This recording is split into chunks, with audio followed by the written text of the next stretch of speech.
Igikomangoma Species Mukabagijo, umukobwa w'umwami Yuhi V Musinga wategetse u Rwanda, yatabarutse ku myaka 93 nk'uko byemezwa no mu muryango we. Mukabagijo aheruka kugaragara muri rubanda mu gutabariza musaza we Kigeli wa gatanu Ndahindurwa watabarijwe imyima ya Nyanza mu Rwanda mu mwaka wa 2017.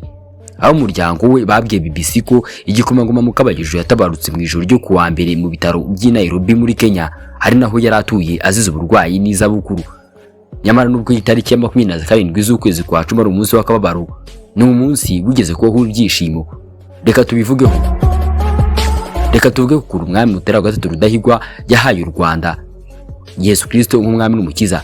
Imyaka 19 irashize i Nyanza uba hubatse ishuri ryisumbuye ryitiriwe Kristo umwami, habereye ibirori by'akataraboneka byamaze iminsi 3.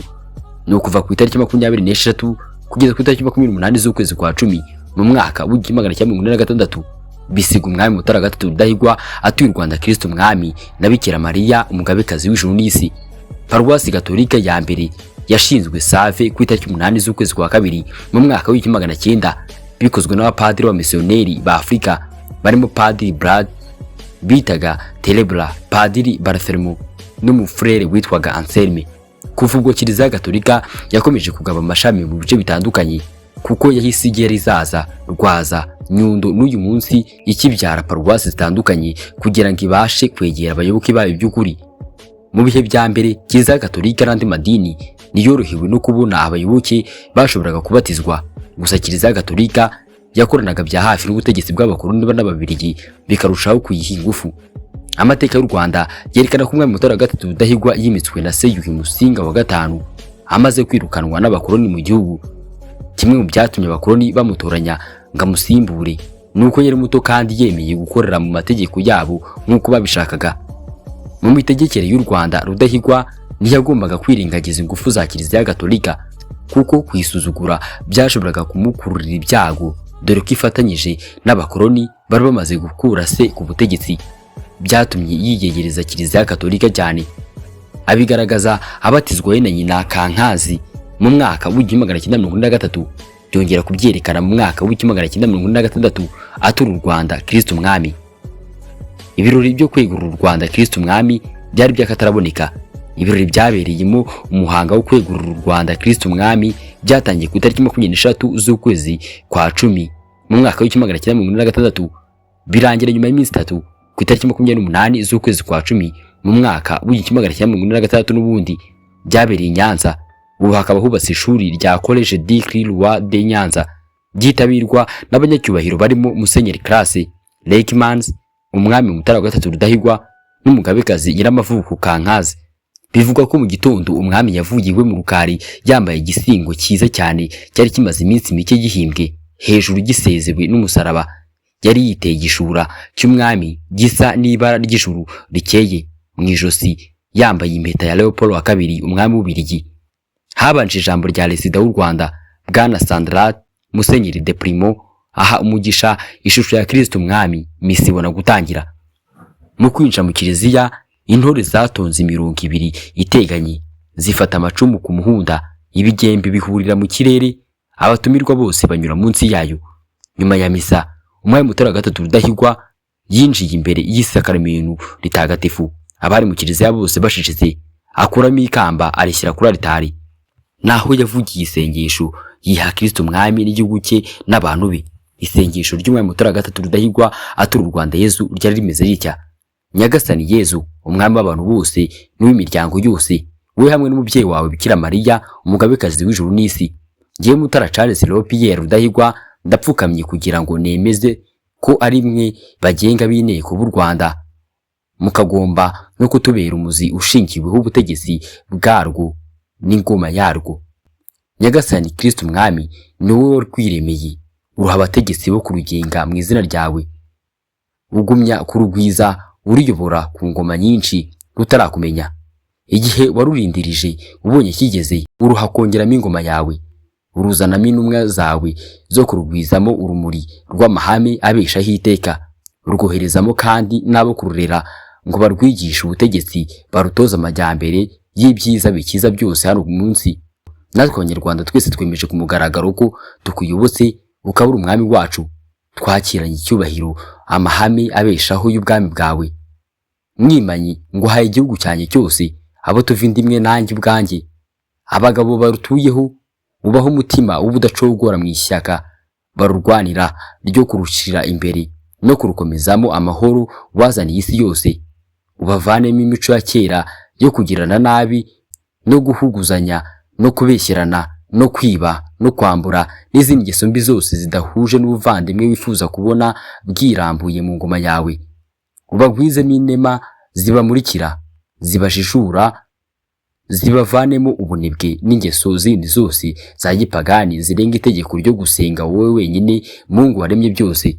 Abagore ubaho umutima w'ubudahinyuka barubere mu nteko, barutegeye urugori, barere neza abana waduhereye kurugwiza, barememo imitima yabo, bayishyiremo icyubahiro cyawe n'urukundo rw'ingoma yawe n'urw'igihugu cyacu cy'u Rwanda.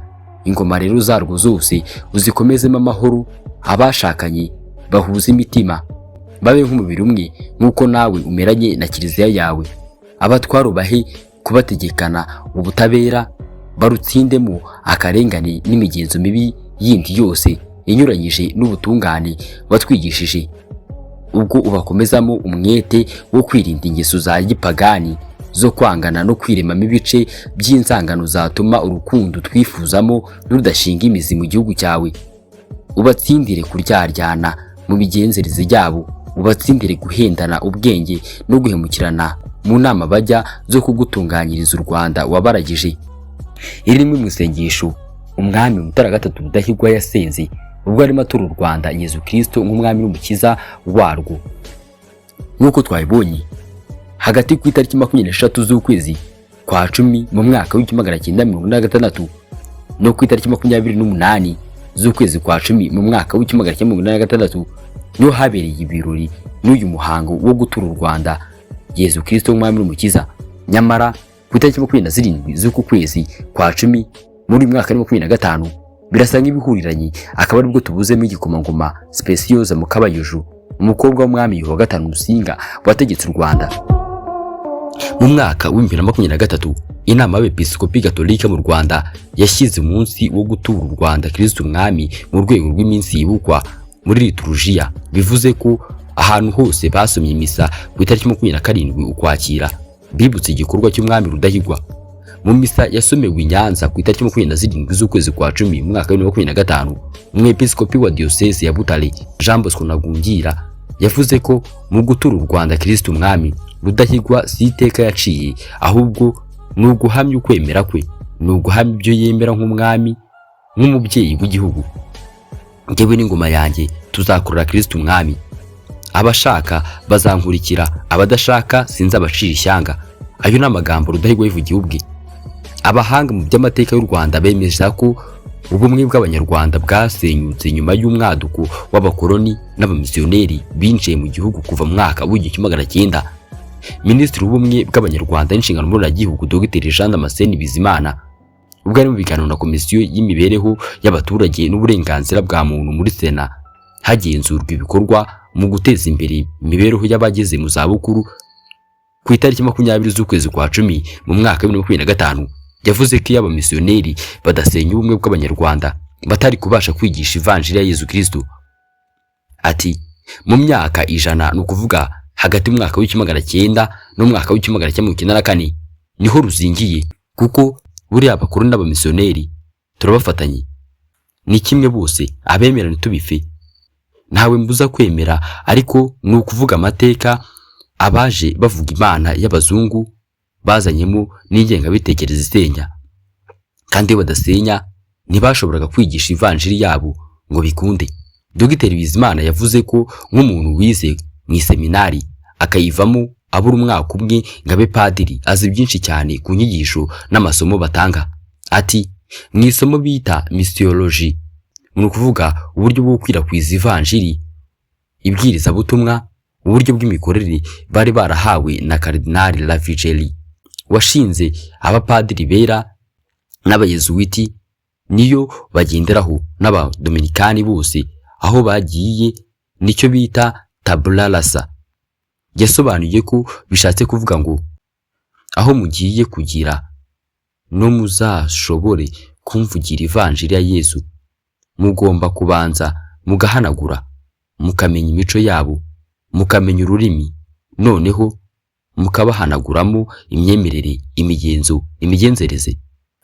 Nicyo rero bakoze, barazaga bakabanza bakiga ururimi, bakamenya umuhango wo kubandwa uko ugenda, ubwo guterekera uko ukorwa, ikimaze, noneho bagasanga abanyarwanda badashobora kuzabamenya no kuzabashobora. Uwabyaraga undi mu mandwa cyabaga ari igihango adashobora gutatira. Bibaho bigisha ko ari imihango ya gipagani. Dr Bizimana yavuze ko mu ngeri nyinshi z'abanyarwanda usangamo abantu bayobotse amadini mu buryo busa nk'ubuhumyi, ku buryo iyo uberetse amateka yayo y'ahahise n'ibibi yakoze ukabihuza na siyansi bagufata nk'uyarwanya. Ati iyo utangiye kubasobanurira ibintu bishingiye kuri siyansi, ku mateka utabogamye, bakumva ko urwanya idini aho kugira ngo barebe ikibi abitwaje idini badukoreye, kugira ngo n'uyoboka rya dini azamenya amateka yaryo, noneho ayoboke mu buryo buzima, akosora ibyangijwe. Munyemerere dusoreza iki kiganiro ahangaha. Nitwa Nsengiyumva Olivier, iyi ni Isoko y'Ubuvumbuzi, naho ubutaha.